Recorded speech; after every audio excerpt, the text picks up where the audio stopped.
the pinnacle of sales is enterprise sales. And I like to call it no limit sales. Enterprise sales is so unique that there is no price point for what you're selling. The only thing you're really doing is establishing value. And that's a big mantra of mine, is that if I'm not adding value in a certain situation or a certain interaction on a human level, or on a, in a deal cycle, or if I'm, either running the cycle myself with the prospect or a customer, or within a team, I don't need to be there. It's just, if there's no value to what I'm bringing, then it's best where the value exists. We should kind of follow that. Mian Habib is sales director at Siemens Digital Industries Software, which provides PLM, simulation, and manufacturing software to enterprises across multiple industries. Before this, he spent 14 years at Elixir, moving through testing, marketing, business development, and customer success before leading sales and a team of 40 across multiple functions.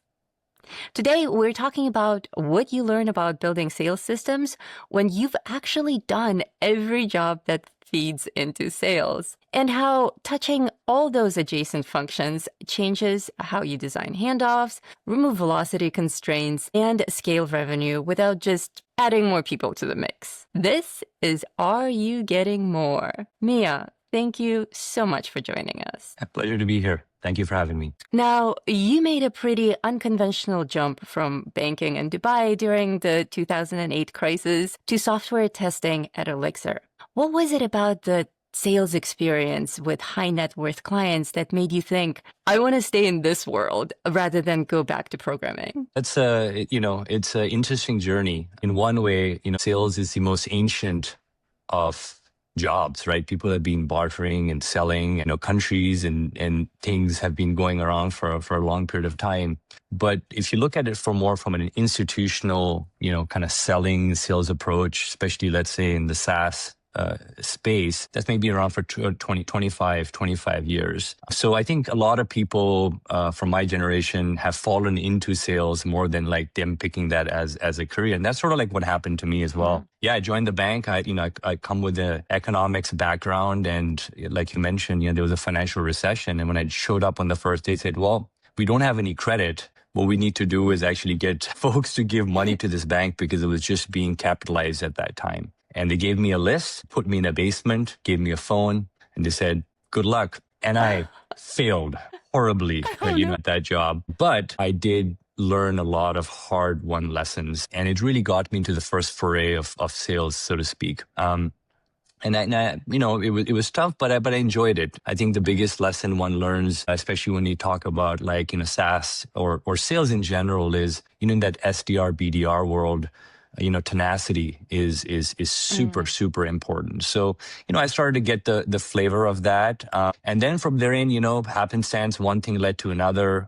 I joined Elixir Technology that worked for I think a telecom company, a couple of those in between. But when I got to Elixir, I was always finding my way to, the customer. Like, what is the customer story? What's the customer journey? So from an implementation perspective to like a marketing perspective, from a services perspective, and then eventually getting into sales, I think staying close to the customer and, listening to the stories and trying to make an impact, is important to them. To me, and this I learned over time. Obviously, this was not something that, I was privy to at the start of my career. But, what I learned was this Japanese concept of ikigai, which essentially says is, you have these 4 concentric circles and in the center is ikigai. But those 4 circles represent, what you love, what you're good at. Are you compensated appropriately for what you do? But also, are you making an impact beyond just your 9 to 5, just your sake, right? And if you intersect those things, you find work-life nirvana. And I felt like sales gave me the opportunity to hit all those different things and find that happiness at work and being able to kind of produce and drive and impact people's lives as sellers really should be doing with their customers. That is beautiful. We should all hope to get to that nirvana. At Elixir, you literally worked through every department. Testing, marketing, business development, account management, sales leadership, and all over the span of 14 years. That's very rare. What did seeing the business from all those angles teach you about sales leadership that someone who came up purely through sales tracks would just totally miss? It's a very interesting question, and I'm asked this a lot, right? So, one thing to note is that, a lot of folks that are really good sellers eventually either remain as sellers or they become sales leaders. Sometimes they don't have a choice. They're just given the mantle and they kind of run with it. But I'm of the belief that, a sales VP does not have to be the best salesperson. In fact, I would say they have to be good at their job. They need to know how to sell, but they can't be the best salesperson in the room, because what happens, it becomes a conflict of interest, is when you have a really good seller on your team and you're also a very good seller. It's almost kind of like, well, this is the way you should be doing it. So it leads to, a sales leader needs to be better at many other things, like managing up, setting up scaling systems, compensation plans, dealing with a lot of internal, things that salespeople, sales teams or individuals or people management and coaching. Whereas, sellers should just really be good at selling. So there's always this thing about, the cream rises to the top for sure. But at the same time, being able to be dynamic in that role is more important than just being a good seller. But for me, yes, I had the similar sort of journey. Like, I was fortunate to have a great team and great people around me and great mentors. And I was, to be successful in my role and achieving my goals and objectives. And I was given the mantle of, becoming a sales VP. But I was fortunate because I was able to see, very holistic view of the different sides of what a customer journey looks like. And when I was given the role, I really wanted to make sure that we were, setting up a customer-centric, organization. And that meant not only looking at it from the perspective of just sell a piece of software and move on, but no, it's like once you sell the software, how do you keep the customer? How do you implement the solution? How do you make sure you renew the customer as well? So I broke it down into a few different things. So I think it's very important that sales organizations understand what their drumbeat is. Every sales team has a drumbeat. It's you walk into an organization, you can see the drumbeat, or you should have a sense of what the drumbeat is. And the drumbeat is usually correlates to where you are in terms of your revenue, in terms of your goals and objectives. And the drumbeat has to match that, right? That's the first thing. You need to identify what sort of drumbeat you need to set. The second thing becomes about, setting a common goal across the cross-section of the organization, right? The sales team's goals have to match the customer success team's goals. They have to match the implementation team's goals. They have to match the account management team's goals. The pre-sales goals have to tie in. So you have to make sure that everybody has a common goal. And for me, it always like customer centricity. Like, how can we create a exceptional buying experience? And you see, I didn't say sales process. I said buying experience, because really it's not about the sales team. It's really about how are you taking the customer through the journey. From there, once you sort of establish those common goals, and you talk about org design, right? Who's going to work with who, how do they work together? And then lastly, which is, very important part, is the compensation structure has to work in a way that fosters collaboration between the different teams, and then eventually rolls up into being able to achieve that big goal that you have. And the last thing I would add there too is that it's not just about sales. I think it's also about other functions, like obviously the big, marketing, like, how does sales and marketing work together? There's always a big conundrum around that, right? For me, the way that, I was able to solve it, or let's say we were able to solve it, is to provide a common goal between sales and marketing. And you have your KPIs, of course, because the revenue is a lagging indicator, but having those common goals really helps to eliminate friction between departments or across, different groups. And we were able to build a lot of success through that. You mentioned building repeatable processes that empower your team members to be successful at Elixir. When you moved to Siemens as a sales director, did those same processes translate, or did you find yourself having to rebuild your playbook from scratch for an organization at that scale? I would say yes. There's obviously, things that you codify through your own experiences that work, and you want to, obviously contextualize them in the product that you're selling, or within the organization, or the market, the target market that you are, going after. But I would say I would put this under the enterprise sales umbrella, because that's really where what I've done, what I enjoy, what I'm passionate about. And I think it's the pinnacle of sales is enterprise sales. And I like to call it no limit sales. And I say that because really enterprise sales is so unique that there is no price point for what you're selling. The only thing you're really doing is establishing value. And that's a big mantra of mine, is that, if I'm not adding value in a certain situation or certain interaction on a human level, or on a in a deal cycle, or if I'm either running the cycle myself with the prospect or a customer, or within a team, I don't need to be there. It's just if there's no value to what I'm bringing, then it's best where the value exists, we should kind of follow that.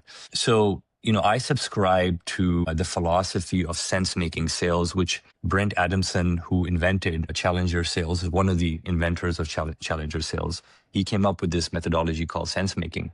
And that sense-making methodology, obviously you can read up about it, but just to kind of summarize it, is instead of sitting as a seller, sitting opposite a table with the buyer, you actually get up and go and sit next to the seller and help them make sense of the landscape. Buyers are very educated. They know a lot about your software, probably a lot about you and your company. They also, the differentiation between companies is really going away. Everybody's got customers, everybody gets reference, everybody's on Gartner, everybody's on Forrester. So how do you make sense of what the best decision is? So, sense making really aligns to, helping the prospect make sense of the market, your company and other companies, and you're basically helping them make the best decision. It's not maybe even about your company. That might happen as a byproduct, but it's really helping them make sense of it. So these are the types of things that, from, even though I was selling a totally different category at Elixir, I was able to replicate some of these practices, within Siemens, and for kind of embellishing the buying process more with obviously the nuances of the products that we're dealing with at Siemens, which are very different. Mia, at Siemens, what is the portfolio that you currently manage, and how is that different from what you used to do at Elixir? And also, how does that change the way that you approach pipeline generation and sales strategy? Yeah, so at Siemens, I am looking after the supply frame portfolio across North America. And essentially what we do is we help high-tech companies manage their electronic supply chain. So the whole procurement, sourcing of those components, which is critical to their business operations and getting products out the door, like phones and laptops and computers. So this the supply frame platform basically helps them manage that. It's a very different category than what I was doing at Elixir, which was more enterprise content management. But like I said, it's all within the confines of enterprise sales. So for me, the fundamental tenets of enterprise selling still remain the same, right? Obviously, the value proposition is different. The way you pitch the product is going to be slightly different. But I think, there's a lot of conversation in sales about who's the champion and who's the owner and who's the budget string, purse holder, and who's going to be the influencer, which is very true, right? That those are all personas that you're going to have to deal with in an enterprise sale. There's going to be all these buying committees and decision makers. But there's one critical thing that, if I was to say, like, what is the one thing that is super, super important to me? Yes, within a sales cycle, you have a champion. There's no doubt about it. And there's certain, parameters that a champion has to, abide by, right? They have to have some level of influence. They need to be able to know what's happening within the organization. They need to have some sort of motivation to make a change. So those are absolutely right.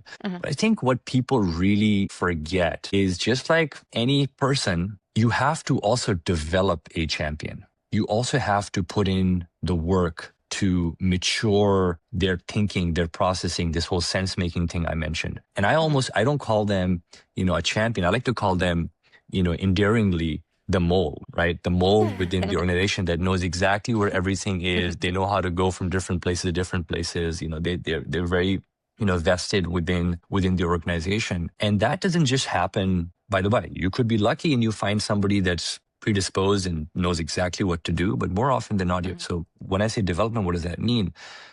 Are you doing role playing with your mole? Are you kind of asking them questions? Like, if your VP asks you X, Y, Z, how are you going to respond to that?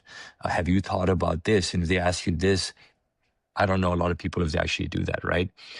And in order to get to that point, and it's basically like a relationship, right? So in order to be able to do that, you can't just get up to somebody that you've just met and say, hey, by the way, I'm going to ask role play with you, right? They're like, what are you talking about? But I think what you do is you set up the construct of the relationship in the first 30 seconds of you meeting that person. So my approach is very simple. You could have, a big demo and you have all these people. And then you figure out in that room who's going to be, potentially your champion. And then you lock in with them on a weekly cadence of meeting from now until either yes, no, or, whatever you need to do. And in those kind of one-on-one settings, you tell them up front that I have one job, is that's to make you successful. Like that's it. If I make you successful, yes, I'm a salesperson. I need to be able to sell you software and everything, but that's a byproduct of our relationship, right? And also telling them that, I'm going to push you respectfully. You're going to push me respectfully. So that's the second piece of it. And the third piece, which is, I think is super important, is that there's no box thinking here. There is no box. So I like to do this thing called magic wand times. I'm going to give you a magic wand. There's no budget constraints. There's no resource constraints. There's no constraints at all, right? You just tell me, if none of these constraints were there, how would we get something like this done? So you start thinking more extrapolatively about the problem. And when you have that type of environment, you can do amazing things. And then, you work your way backwards into the practicalities of what needs to happen. Champion development is very important. You got to have a trailblazer, right? And you might not get one on day one. You might have to get them to become one.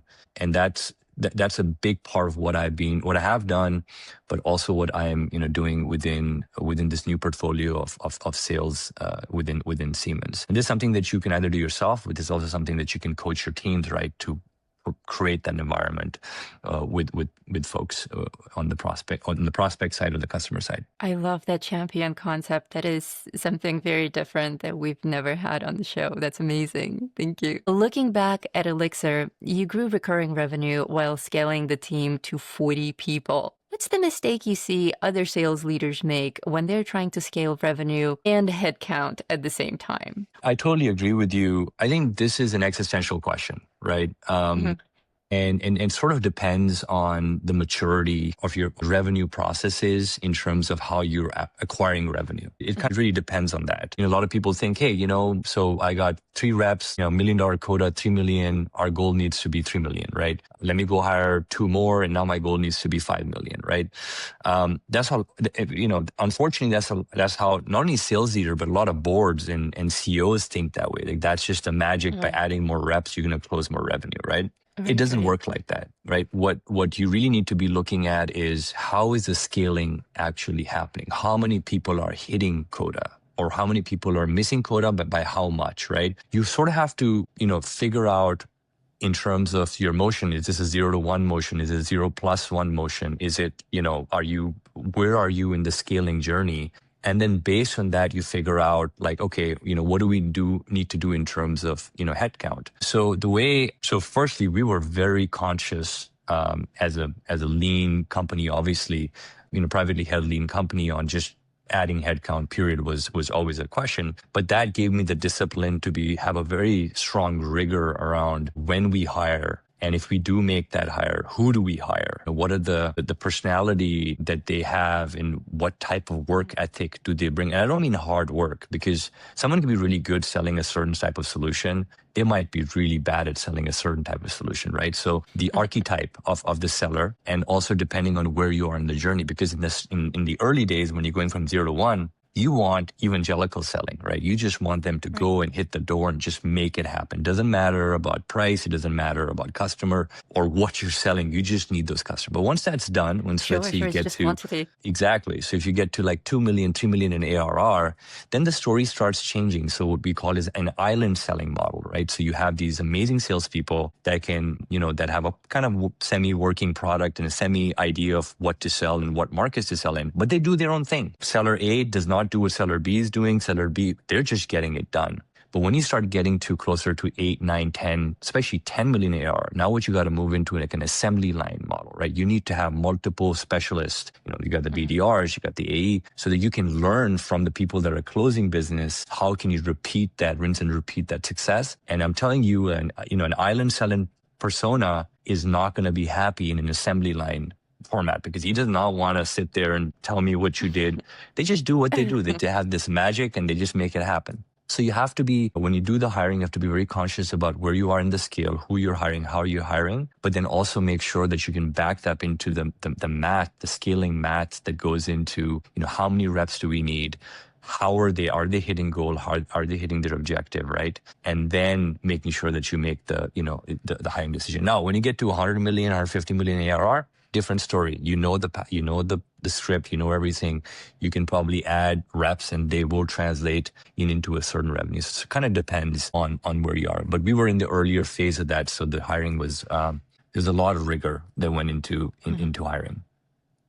Now, you've built out multiple customer-facing departments, a pre-sales, a customer success, a partner alliances, a professional services, sales op. At what point in a company's growth does each of these functions need to exist as its own thing? And how do you know when to make that split? Yeah. So I think this is obviously it's nuance, right, for each company. Of course. For where I was at is different. But I would say overall, there is a general rule of thumb that you want to follow, right? Because, SaaS sales is unique because the goal is not only to land the customer, you have to retain the revenue. Now, SaaS revenue is a beautiful thing. It compounds, right? Every year you can grow it by not doing a lot. You can add 5, 6, 7, 10%, just on renewing the customer, which is a really, really amazing thing. But the flip side is that you could just do the customer. They can just turn off the software whenever they want. So I think it's initially, I totally is what we did. And I believe is the best practice is that the folks that you handle are very relationship heavy so that not only can they close the customer, but they can stay with the customer to ensure that they, that there's a smooth transition. But when you start getting into, larger levels of ARR, maybe let's you get to 5, 6 million, and now you have to drive all this pipeline and growth. I think that's when you want to start looking at a focus function like a customer success organization that can make sure that the revenue is there and the customers are getting the attention, that they need. Plus the product is evolving. So, there's a lot of that product marketing piece that also has to come in where the CSM team is a big, proponent of making that happen. So that's CSMs. I mean, obviously, depending on the type of product you're selling, the AE to pre-sales ratio can be 1-to-1 if it's a large enterprise product, or it could be, 3 AEs to 1 pre-sale, depending on your ACV. That's something that you can kind of look at. And obviously the complexity of your product plays into that. Sales operations is an interesting one because, a lot of people think that that's just like, oh, no, you just want to add people because you can't handle your kind of day-to-day stuff. But let me tell you something. What I learned is an excellent sales operations manager is better than 2 AEs in the field because they can drive the right behavior. They can enable the reps the right way. They can help build the right level of systems and accountability. And I've seen firsthand the difference between an average sales ops person to an elite sales ops person. And they can get so much more out of the organization. So for me, you want to get that person in as soon as it's economically viable, right? To invest in that type of resource because you will get a lot more from your sales organization. And also as a sales leader, I think you'll get a lot more range because they can take care of a lot of the tactical things that, bog down those early stage sort of organizations. So it kind of depends, but I pay a lot of what I've learned is you got to, look into that as soon as you can. Wonderful. Now, when you're looking at an earlier stage company's go-to-market motion, what's the pattern you see in teams that are about to hit a wall versus teams that are actually ready to scale? To me, it's thematic, right? It's obviously there's ebbs and flow in revenue that happen, but what you want to see in a sales organization that has a good drumbeat, like I talked about, right? Like the drumbeat is flowing. Everybody knows what they need to do and what their goals or objectives are. A well-oiled machine. Yeah, like a well-oiled machine. And I have this saying that really well-oiled machines don't need a leader. The leader could be absent and it just runs and it hums, right? That's the place you want to get to. That's always my objective is always when I'm managing teams is to get to that point where they don't need you every day, right? They know exactly what they need to do. They know their goals, objectives. They're all empowered to make the right decisions. It just works. It just works, right? You figured it out, or they figured it out, right? And you helped, but they really figured out what to do. So in terms of, if you said that if companies are moving towards accelerating revenue versus companies that are getting stuck, I think it really comes down to, what is your go-to-market strategy? It boils down to go-to-market strategy. When I say go-to-market strategy, is that there's some key KPIs, right, that you need to be tracking. And some of them are your CAC to LTV ratio, right? Are the customers getting enough value from your product? Are they getting a return on investment? What is your product adoption metrics? Like, are customers buying and then actually using a lot of your product? Are there more users? Are they going into other parts of the product? So it's almost like a GTM speedometer that you need to set. And if this speedometer is slowing down, right? You're not, these ratios are moving in the wrong direction. You have to stop and you have to say, what is going on? We need to figure out the problem here. A lot of times what folks do is they keep just they just need to burn money, so they just keep making the investments, and then you get into all these issues with not figuring out what the problem is. Now, you suddenly have 15 reps, and the complexity goes up even more, and now you have 20 more features, and the complexity goes more. So catching it early on, but the trap is revenue is a lagging indicator. If you make revenue, ARR, your barometer for success, you're going to always be too late. So how do you find those early indicators of success, those early KPIs for success? And it could be different for different companies and organizations, but you want to define what those are and then track them monthly, weekly, depending on the type of software you're selling, and make sure that if they are not trending in the right direction, you take a pause and you figure out why is that. Why? So double clicking and really, digging and lifting and figuring out why is that not happening? I love how visual you are. All of your analogies is so clear and easy to understand. Thank you for that. You've mentioned your personal mantra is work hard, work smart, stay humble, and stay focused. If you had to pick just one part of that mantra as the most important lesson for someone stepping into their first VP or director of sales role, which one would it be and why? I think that maybe the last two are important. Stay humble, stay focused. I'll take those two things. Staying humble does not mean that you're an arrogant person. What I mean by staying humble is, having the mindset to listen, right? To really come in and listen to people. If it's a new company, definitely trying to understand all the different perspectives, to be able to get to your opinion of what's happening and what you need to fix or what's working and what you need to double down on. But that comes with this, this, like I said, this mindset of humility to see, let me just listen and hear what people have to say. Because as I said earlier, you might be a star salesperson that has become a VP all of a sudden. And you think that everything that you've done is what everybody else needs to do. And that doesn't work, because when you start writing down the things that you do, you'll realize some things are so unique to you that other people just can't do it. You can't coach people to do that, right? So as the VP of sales, your job is to coach, but there's only certain things you can coach. You can take people to a door. You can't walk in on their behalf, right? I always tell people, I can take you to the door, but you're going to have to walk to the door yourself, right? Yes.